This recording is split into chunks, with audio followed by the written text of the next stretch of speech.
looking for a way to weigh vegetables that were coming out of the community gardens and understand how much each person was using the garden and how much each garden was being used. So we had a student, Gabriella, work on that problem. And with that being said, Gabby, would you like to come up here and present?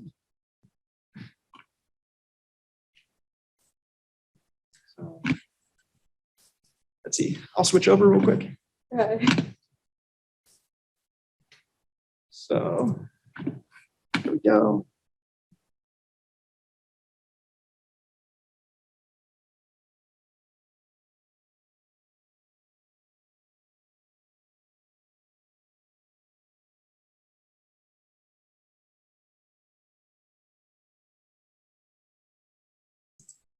There we go. Gabby? Make sure to unmute the Zoom.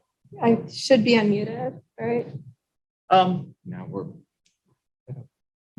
Okay, you're good. Okay. Thank you, Gabby. Yes. So I am Gabrielle Raybould, and I'm going into my 10th grade year at Elsie Bird High School in the engineering program, which is in Chesterfield County, just in about a week and a half. So as John said, I was working on the Community Gardens Capacity Challenge. And I don't really have so my solution was to build what is called an IoT scale. The abbreviation IoT stands for Internet of Things.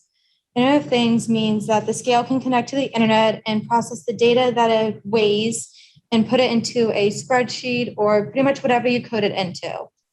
So I was working with someone named Catherine Rivera or Kate Rivera, who was at the Belmead Community Garden in Richmond City, which is 10, 15 minutes away from here, I believe. And I took a video of the scale actually working. So you can see it and working. I took this video at, I'm blanking on the name of where it was right now, but it's a makerspace in Richmond, not far from here, I believe. And I did all the soldering here. I did pretty much everything electrical and wiring at this makerspace. And as you can see, it takes a moment, but it does pretty much immediately measure and fix the weight of whatever is on the scale at the moment. And not pictured in this video will be a basket, which is on the table in that corner. There will be a basket on top so you can put more vegetables, more fruit, or whatever you are weighing onto the scale so you can fit more than one item at a time and weigh more. We believe the load cell that we used is 5 kilograms or 10 kilograms worth of weight that we can weigh at once. So it'll be very helpful for the community garden to weigh what it is, what you're weighing. This is where we will be mounting the IoT scale. It is on a shed at the community garden. And these are just different picture angles of where I'll be putting it. The first one is where the actual scale will be.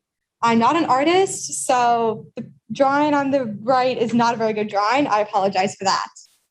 But in the red circle is about where the scale will be located. It's about halfway up the actual wall of the shed. And on the bottom, in the picture on the right, you can see that there is a shelf that we will be making. It is not constructed yet. We are still working on this project.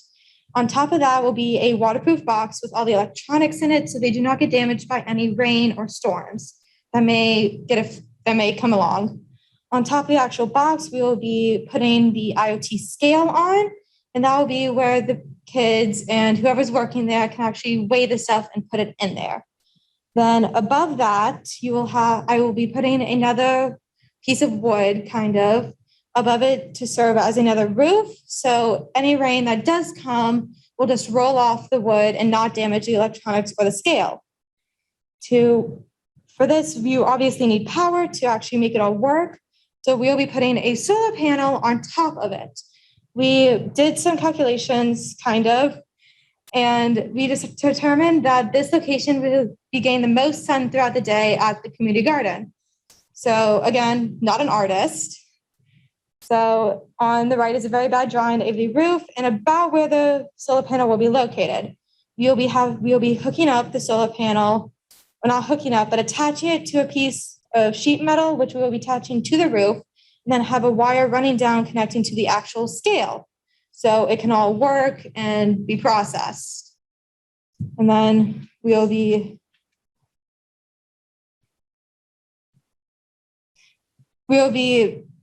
putting it in there, and then it will be helping the kids who come every weekend, most of the time on Saturdays, which is why Kay Rivera is not here today.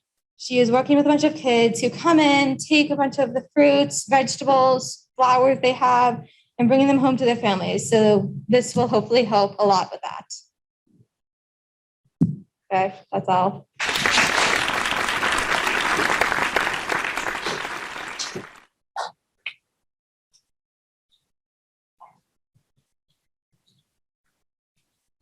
Wow, great work, Gabriella. That was an amazing project. Thank you so much for participating and for making it.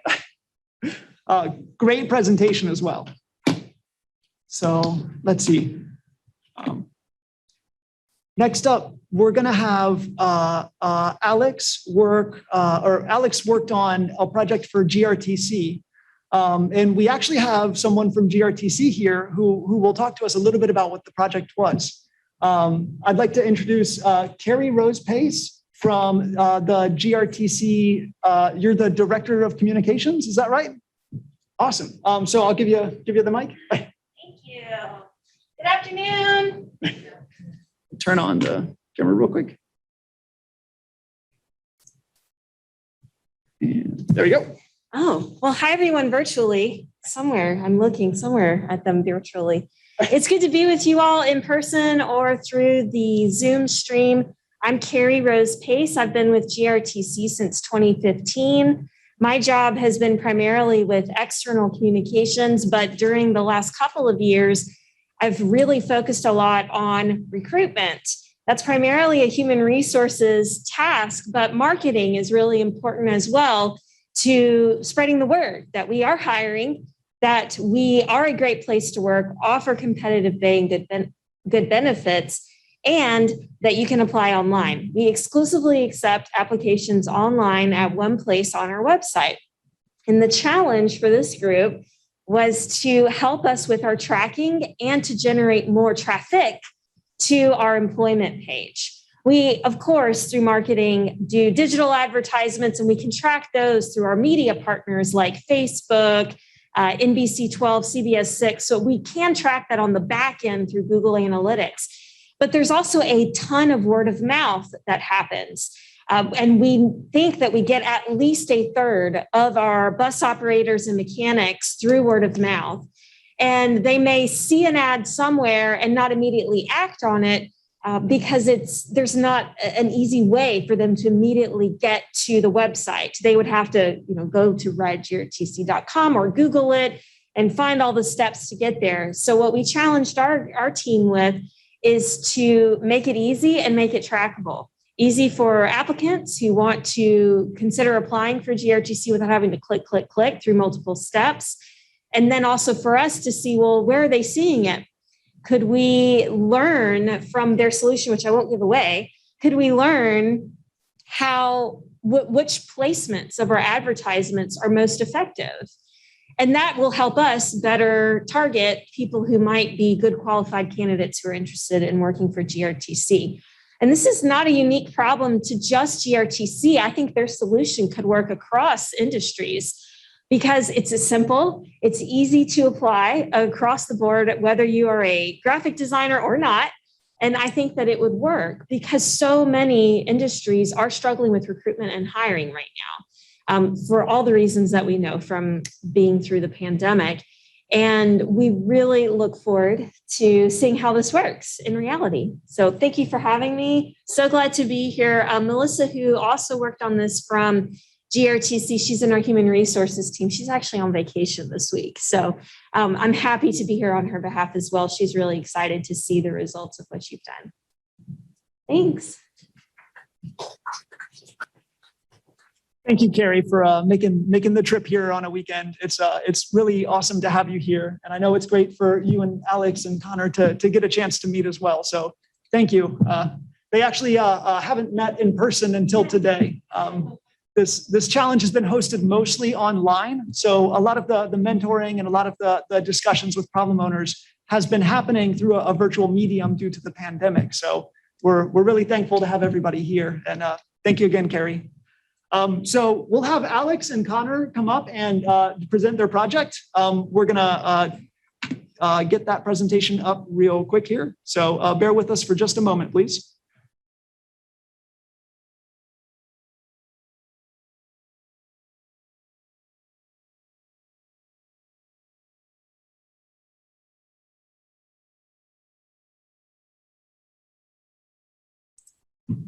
All right, here we go.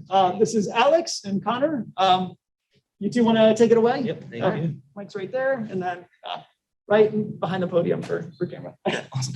Yeah, so as John said, my name's Alex. My name's Connor. And we worked on the GRTC challenge. We are high schoolers going into our senior year at Matoka High School in Chesterfield, Virginia.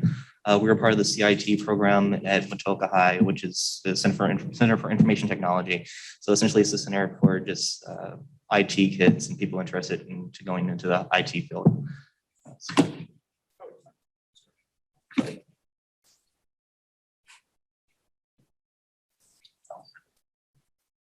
Oh, yeah, you got it. Okay. Awesome. Right, so. All right. So the first step in our process for finding out why not many people were applying was we need to find out the causes for that. And first thing we did was we went to the website acting as if we were applying. And after going to the website, we found that the site was pretty slow and it was pretty hard to find the application. There was a image on the image carousel, but at first we did not know you could click on that to go through the hyperlink because you could only click on the text, not the image, which was another thing we recommend they change. Another problem was the application length. There seemed to be many unneeded questions and you couldn't really tell between what was required and what was not. There's a tiny red asterisk you can see at the side of some of these questions. And we needed to find a better way of advertising that was pretty cheap and be able to get to the application fast, as Carrie said. So, So I'll talk about our first approach into going into this these problems that we found. So we identified two main potential solutions based on like the problems that we had identified that Connor just spoke about. And so the first one was decreasing the number of questions on the application to kind of decrease the length. We compared their application to other bus companies such as Greyhound and other major bus transportation companies.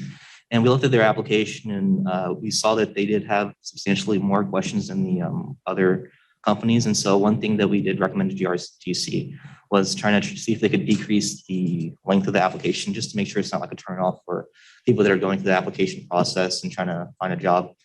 Also, it was making it easier to find the application on the GRTC landing page, as Connor just said.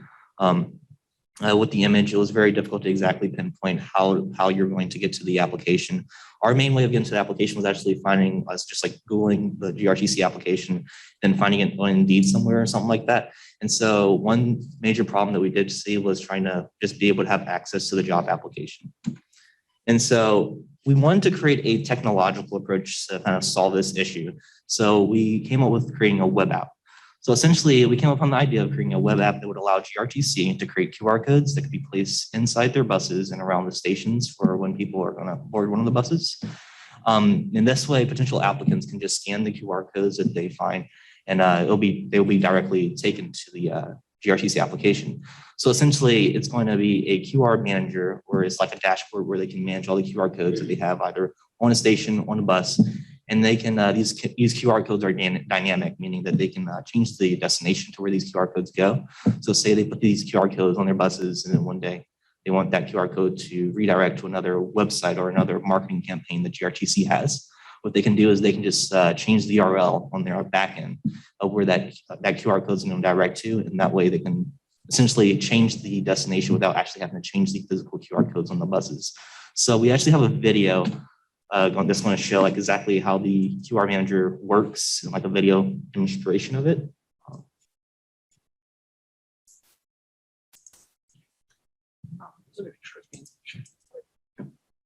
Sorry.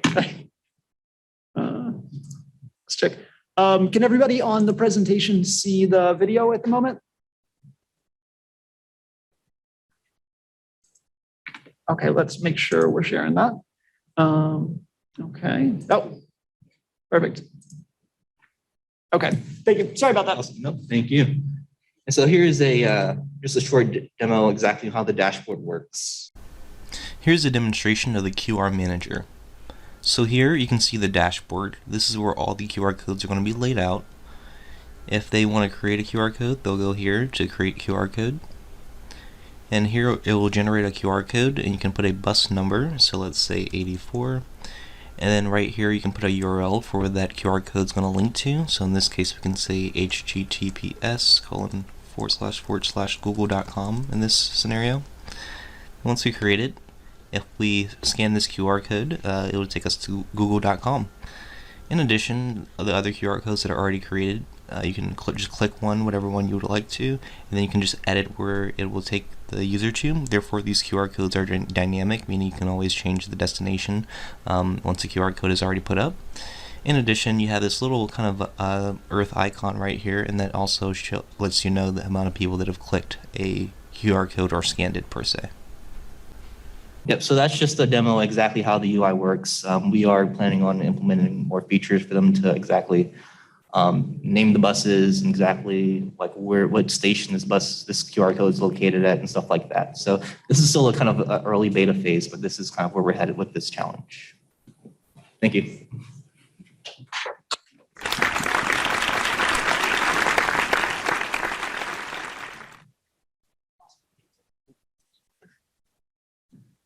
Wow, thank you. That was phenomenal. That dashboard app looks very, very well constructed. And thank you both for participating, Alex and Connor.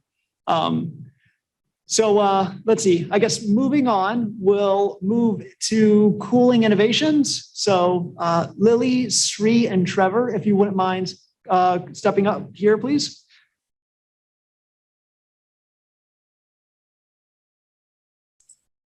So let's see, I'll let you take it away, Lilly. Hello, everyone. My name is Lilly Balderson. I was the mentor for the Cooling Innovations Challenge.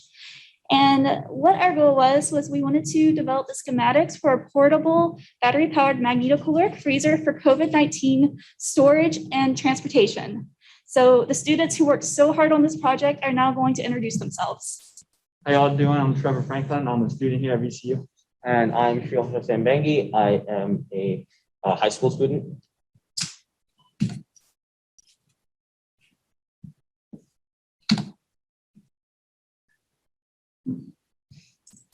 Oh, no. There we go.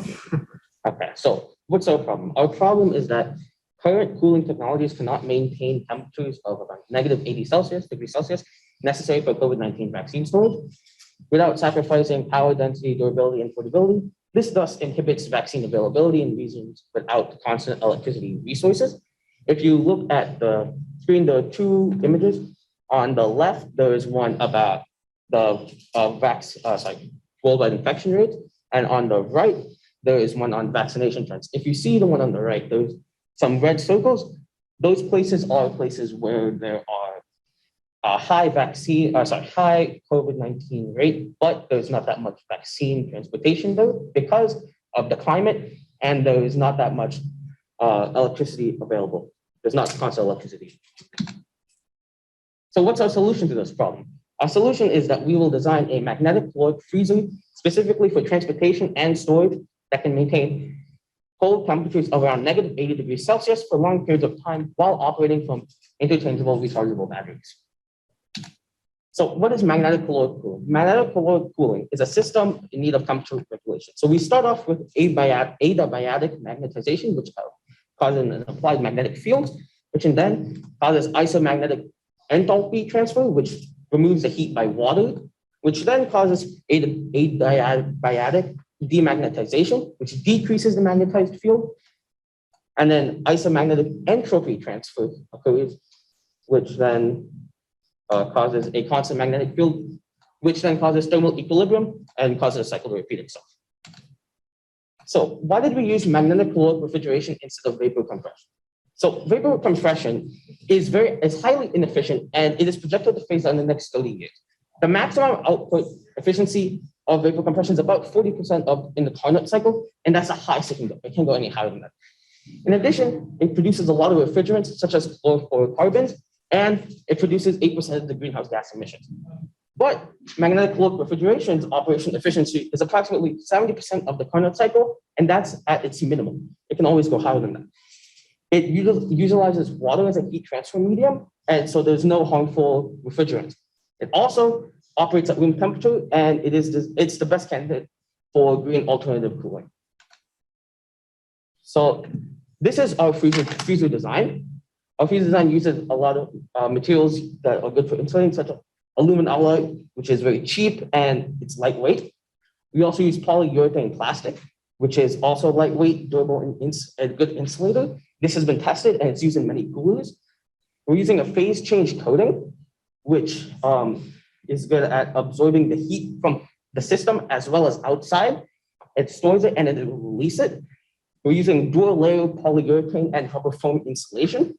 This has been tested and is known to be good for insulating. So if you take a look at the inside of the cooler, you can see that there's a lot of space for storage.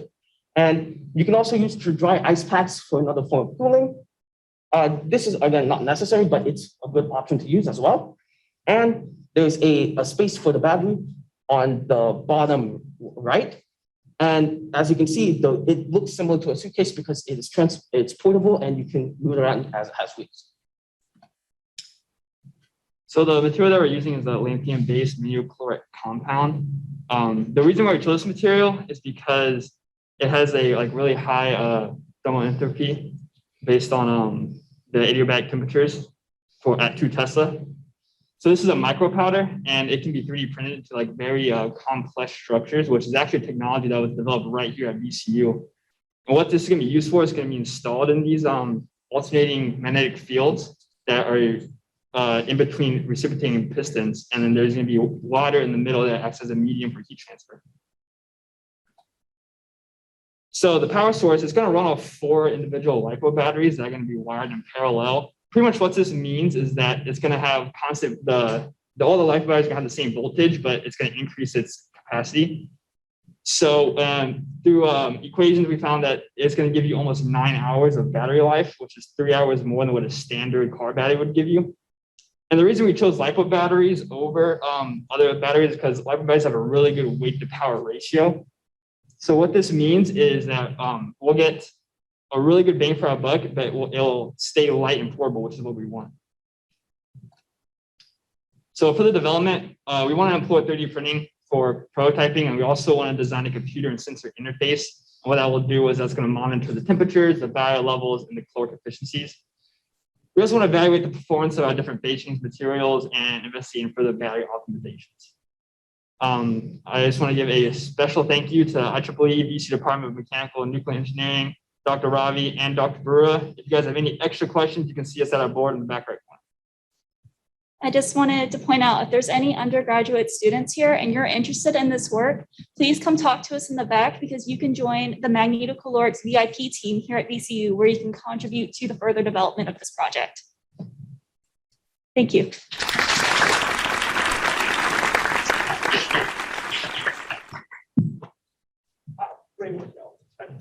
Awesome presentation, and it looks like a really cool project as well.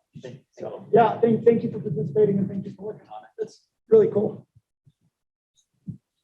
That's a phenomenal example of some of the really cool research that some students are doing here at VCU. So as Lilly said, if anybody wants to come to study at VCU, please feel free to talk to Lilly and Robbie and Radhika, and I'm sure they'll help you out. So let's see. Next up, we're going to talk about our the next team that we have on the docket is the Choropleth data tracking team. And we have Alan Jones here from the Richmond IEEE section. He is currently the chair of the Richmond IEEE, and he proposed a problem related to data tracking COVID. So Alan, do you want to give us a little bit more information about that? Okay, thank you, John. Early in the pandemic, the State Department of Health started posting what are called Choropleths, which are color-coded maps on their website showing the number of cases in different localities within the state. And one of the things that I noticed pretty quick was they were just reporting total number of cases per locality. And Fairfax County has over 1 million people in it. So it didn't take long for Fairfax County to show up as being, quote, the worst place in the state in terms of COVID.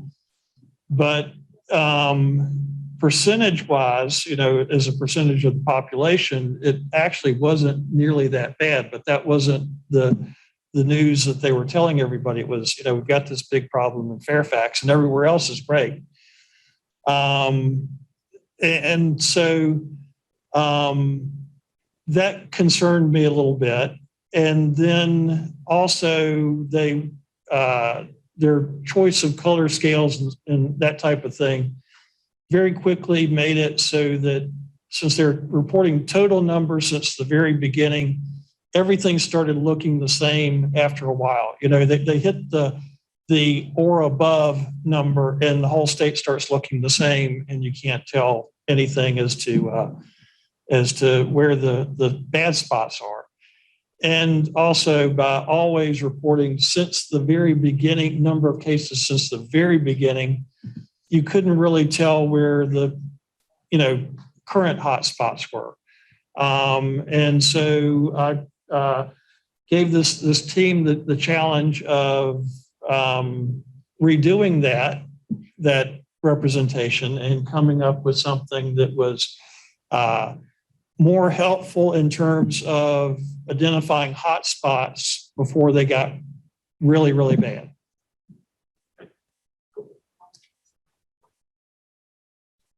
So thank you, Alan, for the brief introduction. And let's see, we've got Yaqub, Mukhtar, Nathan, Rowan, and I believe Duncan Fernandez as well here today with us. So let me move this over real quick. And with that being said, Duncan is presenting virtually, and we have Nathan and Yaqub here with us. So yeah, I'll let y'all take it away. Let's see.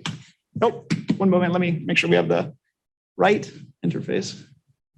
Okay, so. All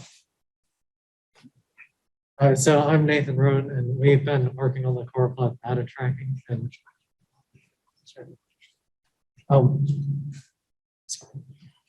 we've been making our website COVID-I, and this is Yaqub and Duncan's online. So the VDH website looks like this when you click, and you have to click like 5 different buttons to even get here. So it's kind of buried, but you can see all the text is overlapping and cut off. It's kind of cramped. The inputs are on 2 different sides of the screen, and all the colors are really similar. There's not a lot of contrast. And then these numbers you can see for the different categories. You've got 3 for under 2,000, then you've got 1 for 36,000 and up. So there's not a whole lot in between those. So this is our actual website we've been working on. And we chose to have a bold color palette, make the font nice and big, everything organized as we can make it. Our map has a zoom in and out feature that the States doesn't have, and all our numbers for the different groups are calculated every day. So you can see we've got 1 from 0 to 2,000, and we've got several more in between. And our website works through R for statistics and a package called Shiny for making an interactive website. You can go to it right now on covidI.org, and we're hosting it on a server with 2 gigs of RAM. It's got encryption and it's secured by Cloudflare as well. Our GitHub is also on our About page if you want to look up our code. And okay, So this is the demographics page of the VDH website. And as you can see, the first part is that the race and ethnicity graph is not a pie chart. And that would be far more effective at displaying its data. Another thing to note is that when you start up the website, its data is duplicated on both sides, which can only be resolved when you change the health district. The problem with these health districts is that there are 35 of them, and no one really knows which health district they live in, as it doesn't pertain to what county you live in. But the glaring issue of this site is that its data is not adjusted for population, which makes the numbers inaccurate. So for our COVID-I website, we redesigned the demographics page to incorporate more colorful charts and graphs. So as you can see for our race and ethnicity data, we have a pie chart, which makes it easier to see and easier to read. But our biggest feature is the option to adjust for population, which makes the numbers accurate.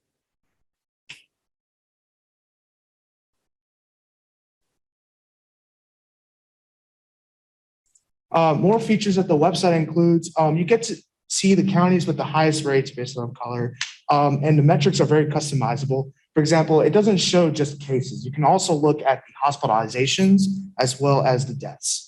And you can choose whether you want to adjust for population as well. If you look at the bottom, you see right there is a select county tab. At the bottom, there's a graph, and it's a comparison between the daily rate of the state versus specific counties. And you can actually choose which county you want to compare the state to. And if you see right there, there's actually like a drop-down menu, and it's actually in descending order. So it helps you at least get an idea of where the counties are in terms of a list. And that descending order changes depending on hospitalizations, deaths, whether you want total or you want daily one. And finally, that search bar is also, or it actually works as a search bar as well. Another feature we incorporated into the website is a dark mode. And we also made the website mobile friendly, so that way it can be accessible to anybody, anywhere. Future content we plan to include in the website is vaccination information. We want to include information for number of population of people that have been vaccinated, percentage and numerical amount. We want to include information for people who have gotten their first dose, second dose, and also their third dose. We also want on the website variant information, so you can also track not just coronavirus as a total, but all the specific variants like the Alpha or the Delta variant. And we also want a tab for the detailed information about each individual county. We plan on including a separate tab that has a by county page, and you can choose a county and it will have all the available information from the VDH on that county. And that's everything. So thank you for your time.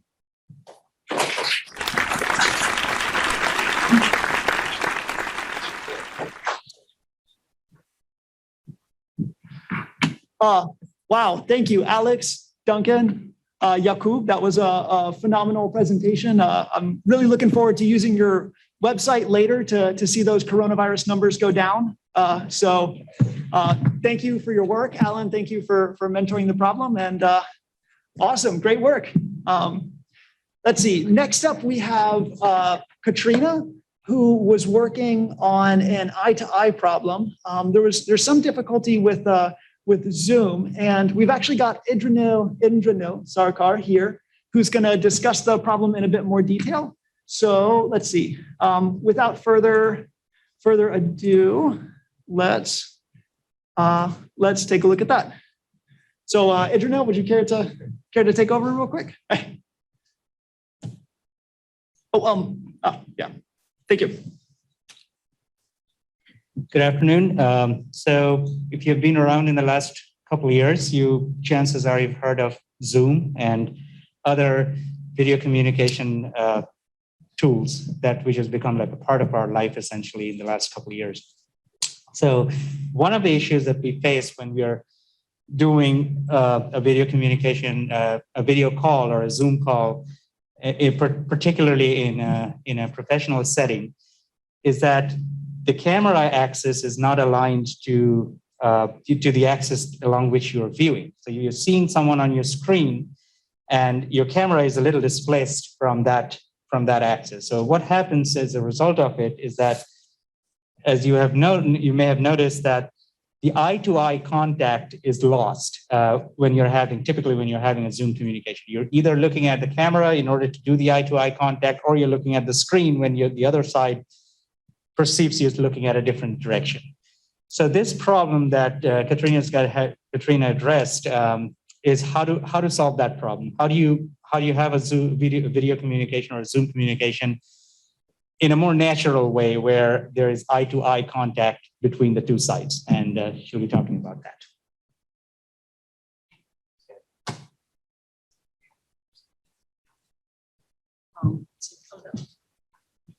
Sorry, I'm just gonna adjust something real quick. There we go. Cool. So Katrina, do you want to share your? All right.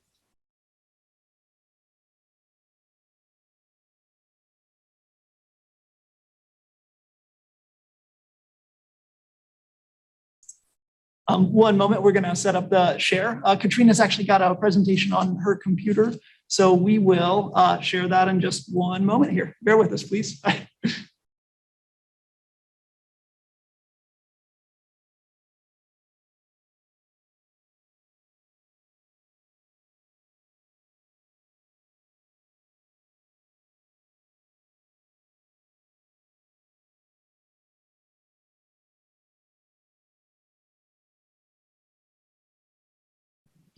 All right, Katrina. Thank you.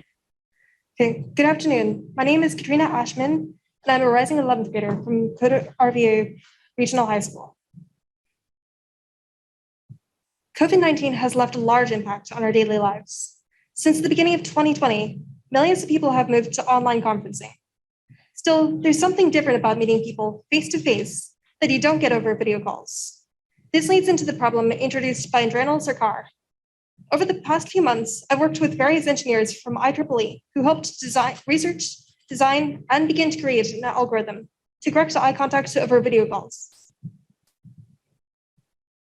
Countless studies have shown the importance of eye contact and its role in communication, not only showing attentiveness and interest, but can also play an important role in understanding how the communicator is feeling: confident, nervous, understanding, irritated, etc.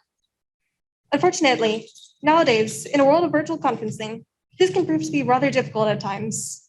You are often left with choice: make eye contact with the viewer on the screen, but not appearing to make eye contact with the person you are talking to, or to stare intently at your camera, allowing the person on the other end to experience eye contact, leaving you unable to read their visual cues. There are several ways to come about this problem, including using mirrors, additional cameras angled to protect the speaker's screen, making it seem face-to-face, as shown in the diagram above. There. But what if there was a way to create a computer program that could take live feed and protect it, so you could look towards the screen and making it appear as if you were having a face-to-face conversation?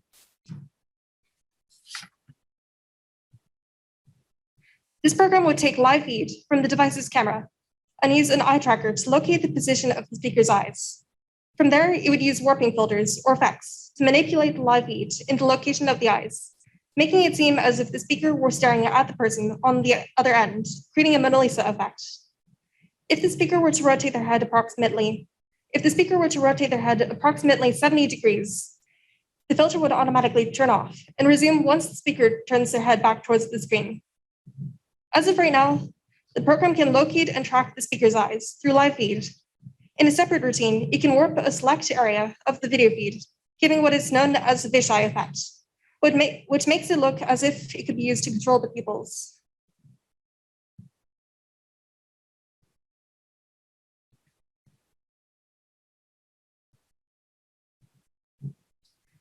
Moving forward, I hope to combine these two features, so the fisheye effect follows the location of the pupil. This will require a fair amount of adjusting, taking into consideration things like glasses and eyewear, to ensure that the effects appear as lifelike as possible. Once this program becomes effective, I think it will be interesting to see how it will improve communication over video conferences. with the viewer no longer needing to look directly into the light at the top of the screen in order to then make eye contact. Thank you.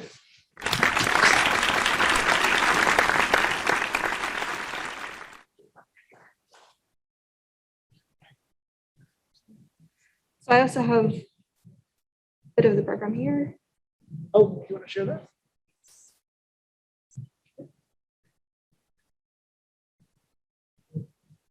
You said you have a live demonstration? Yes. Awesome.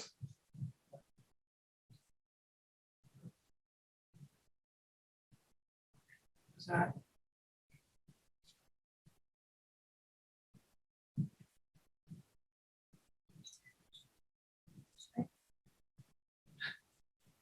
Okay, so here you can look at the eyes.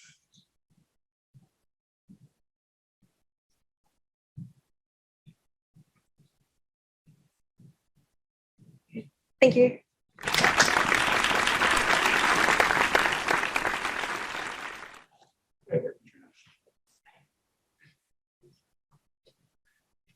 Wow, that's really, really amazing. It's crazy to see all the different projects that everyone has worked on throughout the challenge.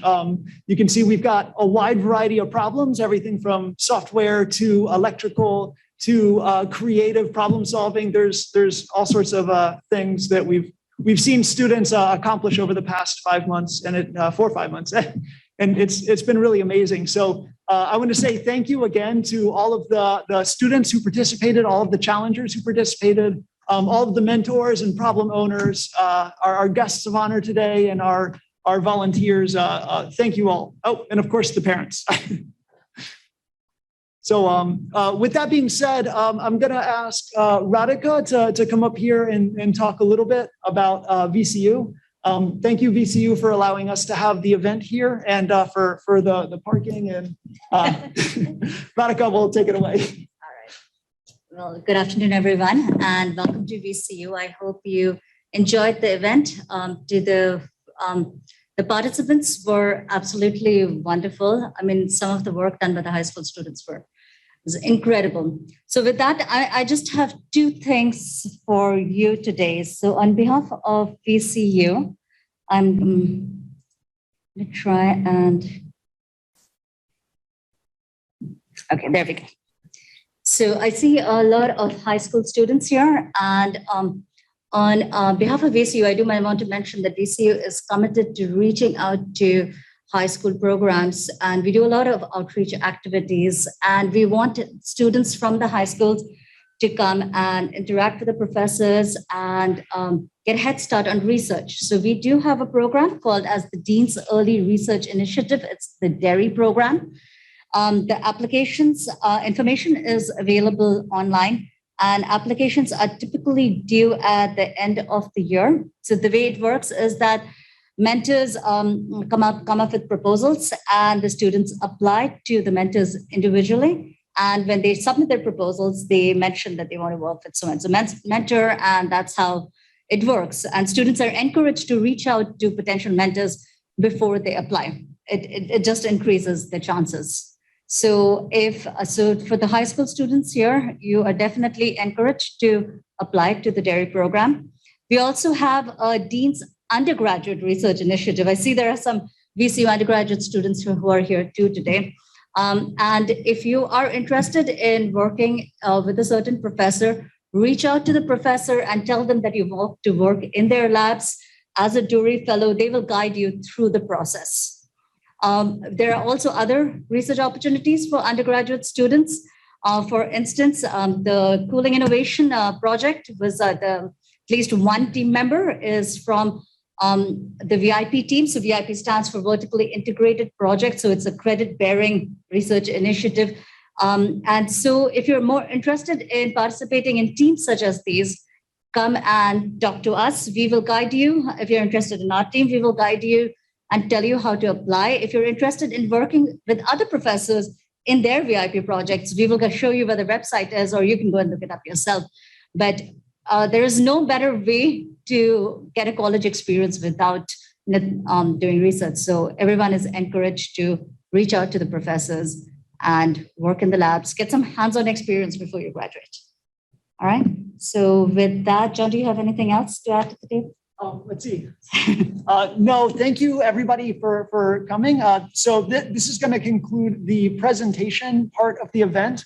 Up next, what we're going to do is we're going to take a quick 5-10 minute break, let everybody go to the bathroom, grab some water.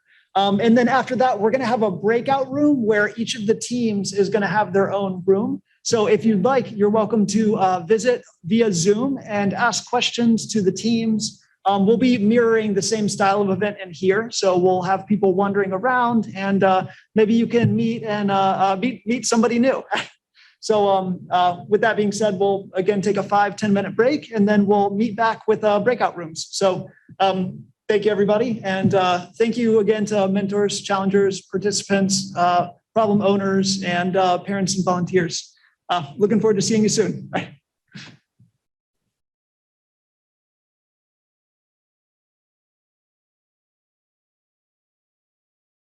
I'm Gabrielle Raybould. I am a rising 10th grader at LC Bird in the engineering program. I was working on the IEEE Pandemic Challenge, and my specific problem was the community garden's capacity. I had to figure out a solution to weigh the outgoing product of a community garden. For that, I chose to build an IoT scale. It will measure, weigh the things that, whatever you put on it, and then you can put that data into a spreadsheet or anything online. And we hope to implement this in multiple community gardens throughout the area.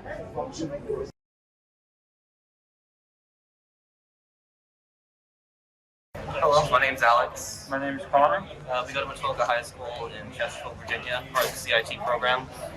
We were doing the GRTC Pandemic Challenge, so essentially GRTC was having an issue with getting bus drivers to suffice the increased demand due to COVID with the amount of people that need to ride the bus during this time. So essentially what we did was create a QR code managing application that allows the GRTC to create QR codes that they can then place around like in their buses or around the stations and stuff like that.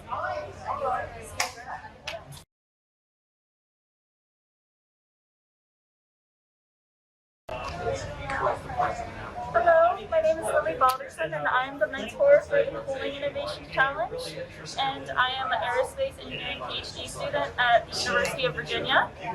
So here are my wonderful students that worked on this project.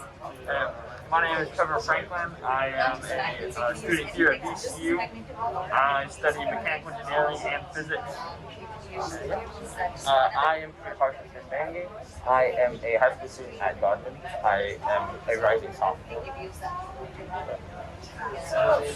Our goal today is we wanted to create a portable magnetocaloric freezer for COVID-19 vaccine storage and transportation, because currently it's very difficult to transport COVID-19 vaccines to parts of the world that do not have readily access to electricity and have extreme temperature climates. So to combat this, we wanted to develop a system that will help promote more vaccination around the world. So I'm going to let them take it away. Yeah, so it uses lithium iron silicon cobalt composite. And this is the generator that it runs in. And it runs off a LiPo battery system. It's 4 LiPo batteries wired in parallel. So this is what the cooler would look like. It would be coated in a phase change material, which would just absorb the heat from the generator as well as the outside heat. It would hold it, it would store it, and it would just release it. And then also it has polyurethane plastic, polyurethane foam, and rubber foam as insulators. These three are already known insulators and that are used in cooling, so they're known to work. And we also would just use aluminum alloy wood. It's just cheap and it's also very effective. And in addition, as you can see, the inside is very spacious, it's very big. It can hold a lot of vaccines, and we can just put dry ice, which could just be another cool.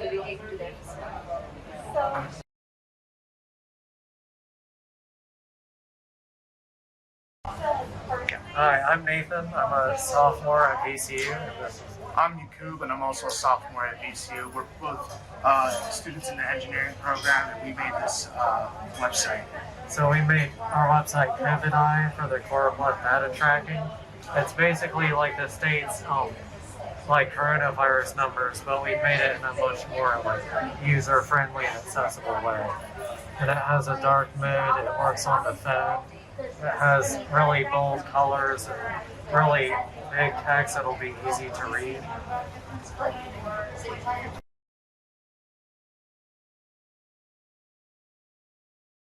My name is Trina Ashman, and so what I did here is I was working on a program that can correct eye contact over Zoom calls. Because usually when you start the camera, it's hard to make eye contact with people you are talking to. So here I have an eye tracker, which I'm planning on using to, actually right now I can locate the people's eyes. And so I'm having to use warping filters to make it look like, so it adjusts the people so it looks like you are staring at the person when you are in a conference.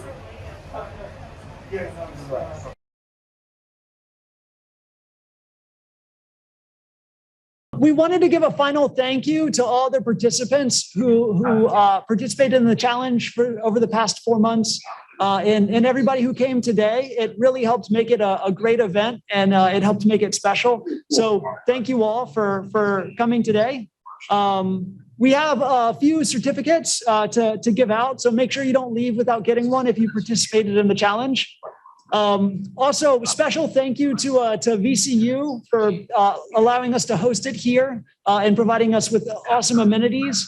Thank you to the IEEE Magnetics Society in Richmond for kindly donating. We have t-shirts, but unfortunately they are not in at the moment, so we will have to find a way to get those to you after the event. So thank you to the IEEE Magnetics Society for allowing us to get those. And also a special thank you to IEEE Richmond for graciously donating for our challengers to have some ability to work with funds to allow us to have some of these projects create things. So providing materials and resources. And thank you to IEEE Region 3 as well for helping sponsor us and helping us have this event. So with that, thank you everybody for coming. And please let us know if you have any questions or follow-up or need any other communications later. But thank you and have a wonderful rest of your day. And we hope to see you again next year when we do this with a different theme. So thank you all.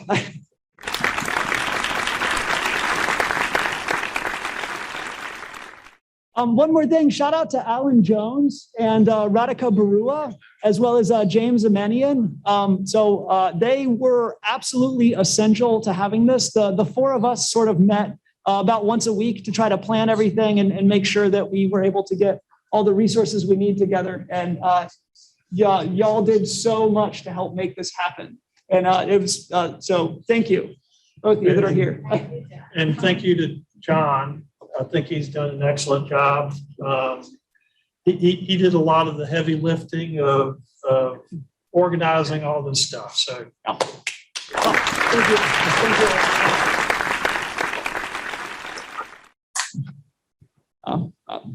Talk to you later.